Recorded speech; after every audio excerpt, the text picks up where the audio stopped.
नमस्कार, मी गौरी सूर्यवंशी. एस मराठीमध्ये आपलं स्वागत. वळूया आजच्या बातमीकडे. काही महिन्यांपूर्वी झालेल्या लोकसभा निवडणुकीत भाजपाला राज्यात मोठा धक्का बसलाय.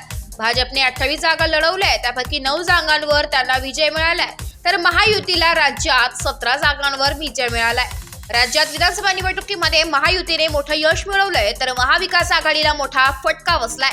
त्यानंतर आता भाजप महाविकास आघाडीला धक्का देण्याच्या तयारीत असल्याचं दिसून येत आहे. भाजपमधील वरिष्ठ सूत्रांनी दिलेल्या माहितीनुसार विधानसभेतील दारुण पराभवानंतर महाविकास आघाडीतील काही खासदार भाजपच्या संपर्कात आहे. लवकरच महाविकास आघाडीतील काही खासदार राजीनामा देण्याची शक्यता वर्तवली जात आहे. भाजप महाराष्ट्रात मिशन लोटस राबवणार का, असा प्रश्न देखील आता उपस्थित होताना दिसत आहे.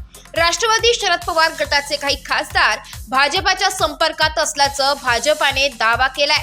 या बातमीमुळे महाराष्ट्राच्या राजकारणात खळबळ माजली आहे.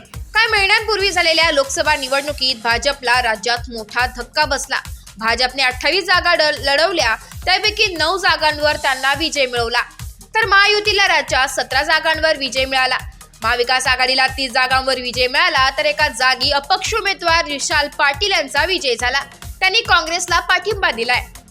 याबाबत आज माध्यमांशी बोलताना शिवसेना ठाकरेंच्या पक्षाचे नेते आणि खासदार संजय राऊत यांनी भाष्य केले. संजय राऊत म्हणाले की भारतीय जनता पक्ष असं कोणतीही ऑपरेशन करू शकतो. त्यांच्याकडे पैसा आहे, त्यांच्याकडे मोठी यंत्रणा आहे. दहशत निर्माण करून अशा प्रकारे माणसं फोडणे ते करू शकतात.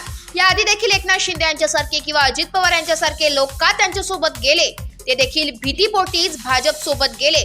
ते काय ऑपरेशन लोटस होतं का नाही, ते तर ऑपरेशन डर होतं. पळून घाबरून गेले, ते भीती दाखवायची आणि पळवायचं, आणि मग तुम्ही तिथे गेल्यावर सर्व खटले मागे घ्यायचे, तुमची जप्त केलेली संपत्ती परत द्यायची, हे त्यांचे धंदे.